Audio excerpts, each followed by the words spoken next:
السلام عليكم ورحمة الله وبركاته. إن الحمد لله نحمده ونستعينه ونستغفره ونعوذ بالله من شرور أنفسنا ومن سيئات أعمالنا. من يهده الله فلا مضل له ومن يضلل فلا هادي له. وأشهد أن لا إله إلا الله وحده لا شريك له وأشهد أن محمدا عبده ورسوله. يا أيها الذين آمنوا اتقوا الله حق تقاته ولا تموتن إلا وأنتم مسلمون. يا أيها الناس اتقوا ربكم الذي خلقكم من نفس واحدة وخلق منها زوجها وبث منهما رجالا كثيرا ونساء واتقوا الله الذي تساءلون به والأرحام إن الله كان عليكم رقيبا. يا أيها الذين آمنوا اتقوا الله وقولوا قولا سديدا يصلح لكم أعمالكم ويغفر لكم ذنوبكم ومن يطع الله ورسوله فقد فاز فوزا عظيما. أما بعد. Saudara Nabi Muhammad Syarudin, siapa pendengar yang dirahmati Allah sekalian, alhamdulillah, bersyukur kita kepada Allah Subhanahu wa taala kerana dengan limpah restunya, kasih sayangnya dapat kita bertemu dalam kuliah tafsir pada kali ini. Dan tuan-tuan yang dimuliakan Allah sekalian, kita berada pada ayat yang ke-49 dari surah Taha, iaitu firman Allah Subhanahu wa taala, A'udzu billahi minasyaitonir rajim. Qala faman rabbukuma ya Musa? Qala rabbuna alladhi a'ta kulla shay'in khalqahu thumma hada. Qala fama balul qurunil ula? Qala ilmuha 'inda rabbi fi kitab la yadhillu rabbi wa la yansa. Dia Fir'aun berkata, siapakah Rabbmu berdua, wahai Musa? Musa menjawab, Rabb kami adalah Rabb yang telah pun memberikan bentuk kejadian pada segala sesuatu, kemudian berinya petunjuk. Dia Fir'aun berkata, jadi bagaimana keadaan umat-umat yang terdahulu? Musa menjawab, pengetahuan tentang itu ada pada Rabbku di dalam sebuah kitab Lauh Mahfuz. Rabbku tidak akan salah ataupun lupa. Tuan-tuan yang berkata sekalian, sekarang sampailah kepada tahap Nabi Musa mula berdialog dengan Fir'aun. Ada berbagai riwayat yang sampai menceritakan bagaimana perjuangan Nabi Musa nak bertemu dengan Fir'aun ni, tuan-tuan. Seperti yang disebut dalam tafsir-tafsir, contohnya tafsir Qurtubi.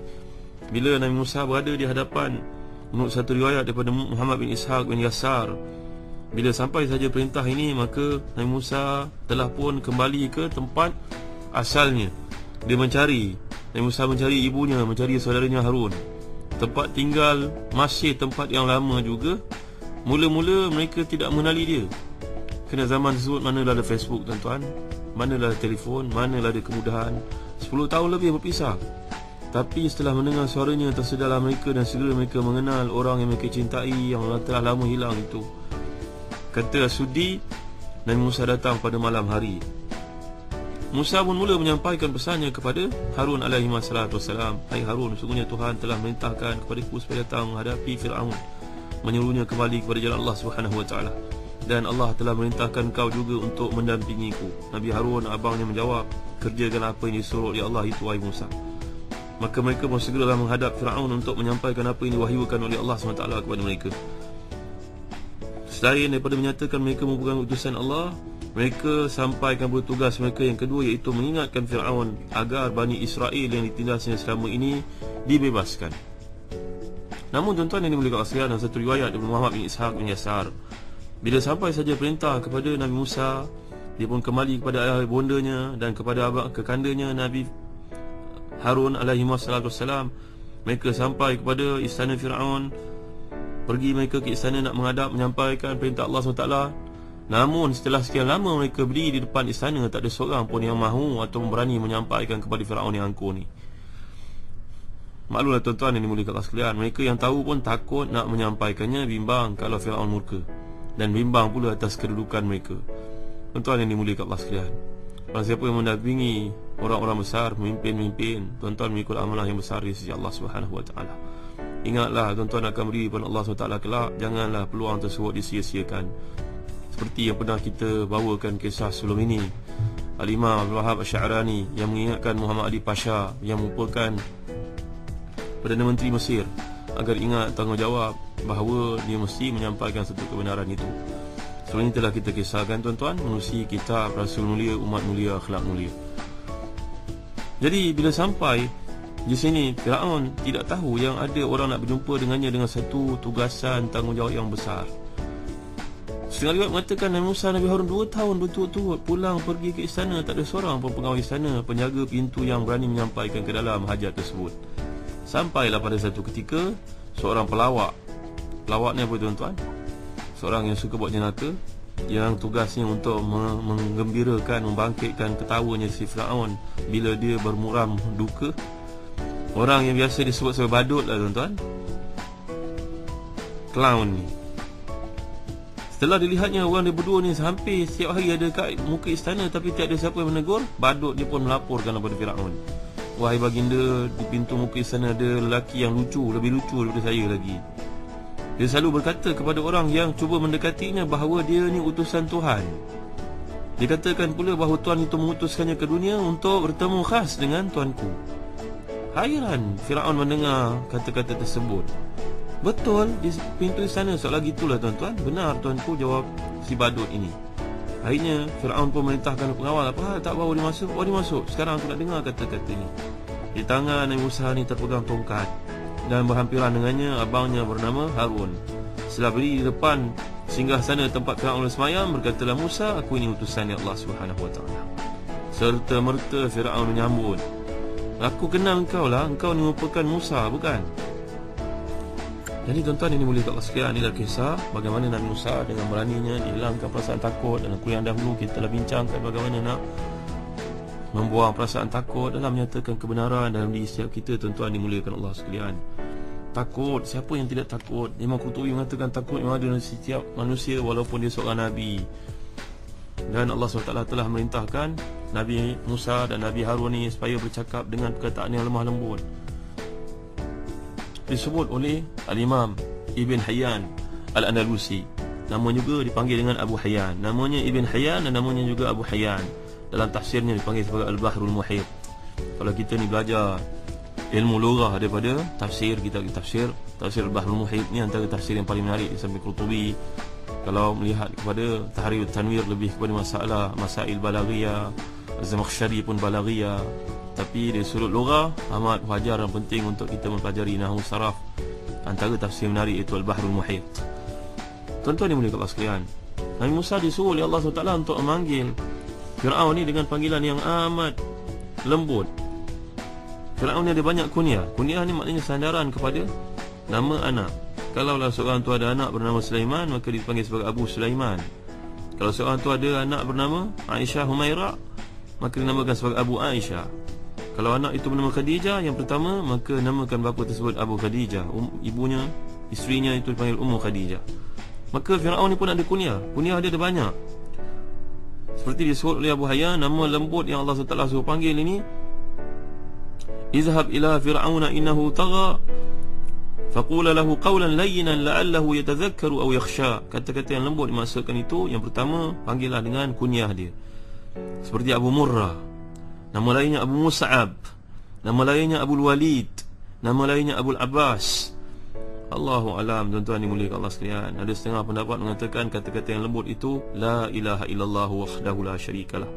Sebutlah lembut atas lidah kerana ia senang untuk difahami oleh hati yang jernih. Jadi panggillah Firaun dengan panggilan lembut, antaranya menggunakan kunyah-kunyah itu, kata Imam Abu Hayyan ataupun Ibn Hayyan. Namanya dua tuan-tuan, Ibn Hayyan betul, Abu Hayyan pun betul. Andalusi Al-Gharnati, berasal di Granada.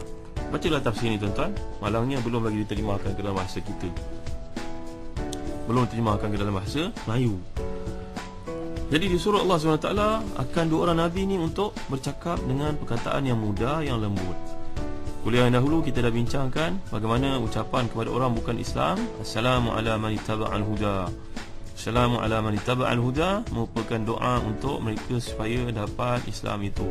Kalau tuan-tuan dan puan, tuan-tuan lihat dalam YouTube bagaimana Yusuf Estes mengislamkan seorang negro. Ya Allah, lembutnya kata-kata Yusuf Estes tuan-tuan, seorang profesor, bekas profesor di sebuah universiti. Tuan-tuan lihat, tuan-tuan boleh mengalir mata tuan-tuan. Kata-kata yang hikmah, yang lembut, yang bijak telah pun mencairkan hati si negro ini, lantas dia beriman kepada Allah Subhanahu Wa Taala. metodologi yang diaduan daripada Ahmad Didat dan juga Dr. Zaki Naik nampaknya amat berkesan untuk orang-orang bukan Islam. Jadi perkataan yang digunakan oleh Musa ni perkataan yang paling lembut, fi muntahallin wal lutf, berada pada hujung.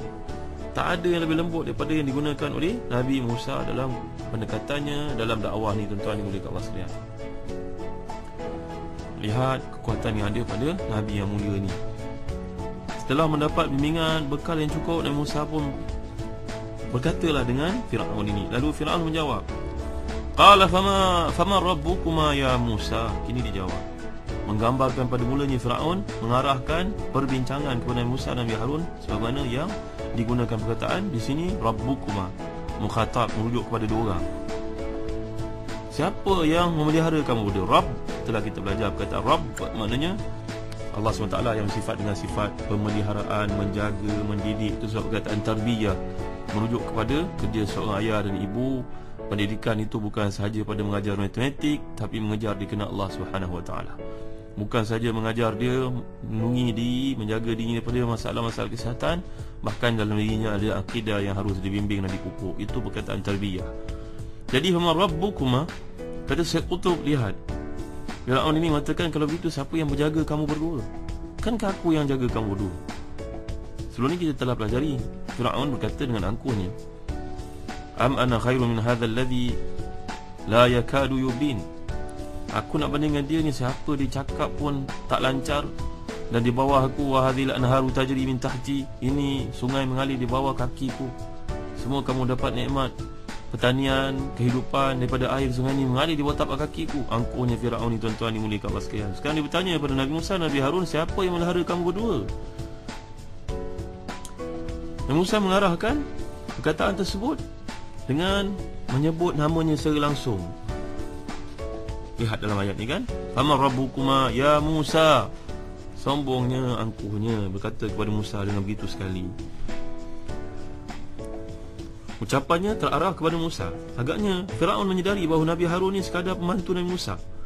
Dengan memerhatikan cara masuk dan cara berkomunikasi, dia tahu Musa ni menjadi juru bicara dan Harun ni pembantu kepada Musa. Itu sebab dia kata fama rabbukuma ya Musa. Bukan, dia tidak berkata fama rabbukuma ya rajulani. Tidak, dua orang lelaki, tak. Ya Musa, ni pembantu kamu, tak perlu aku cakap dengannya. Fir'aun mengakui dirinya sebagai Tuhan pemelihara masyarakat Mesir. Pengakuannya bererti bahawa dia mengaku sebagai pencipta alam semesta.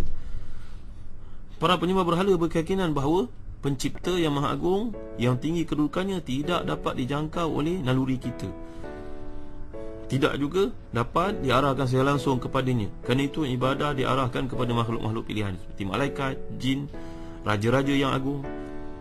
Jadi Tuhan pencipta ni menurut mereka adalah Tuhan dari segala Tuhan-Tuhan pemelihara. Fir'aun mengakui dirinya Tuhan, bukan maksud mengingkari pencipta. Dengan demikian, dia bertanya kepada Musa dan Harun, siapakah melihara kamu berdua? Sebenarnya dia tidak mengingkari adanya Tuhan, adanya Allah SWT. Dia hanya bertanya, siapa yang menjaga dan membimbingmu berdua?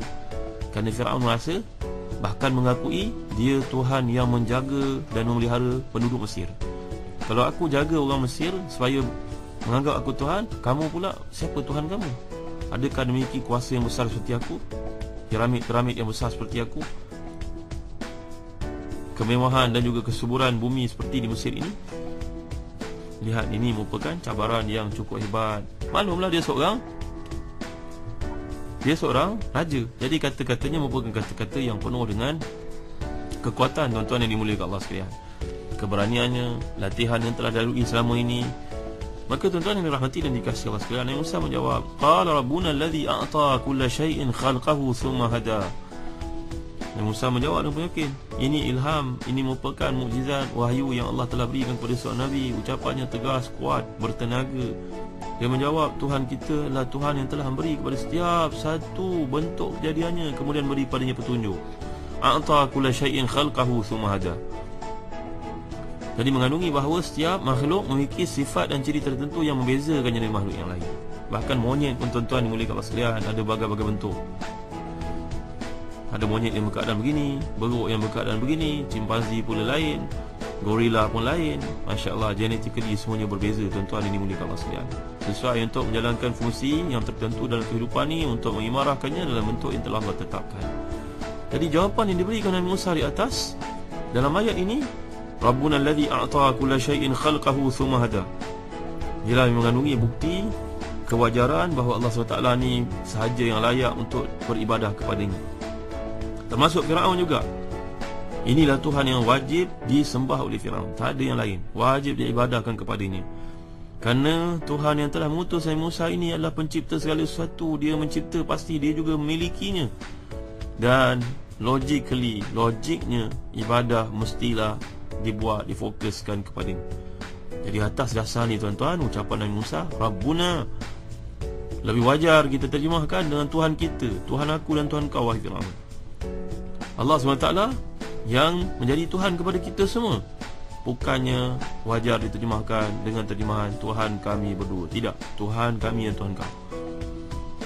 Tuan-tuan yang mulia sekalian, kalau kita lihat dalam ayat ni pula, Summa ni bahasa Arab, kalau kita pelajari, dia satu adat tufidu tarakhi, dia merujuk kepada satu waktu yang ada terluang ataupun satu gap masa yang berlaku di situ, antara satu proses kepada yang lain. Dulu kita pernah belajar dalam surah Al-Hajj yang lalu, dalam proses penciptaan manusia. Baik tuan-tuan, di sini apa maksudnya? Nanti kita akan huraikan musim kuliah akan datang. Allahu a'lam wa sallallahu ala sayyidina Muhammad wa ala alihi wa sahbihi wa baraka wa sallam. Walhamdulillahi rabbil alamin. Wa barakallahu fikum. Wassalamualaikum warahmatullahi wabarakatuh.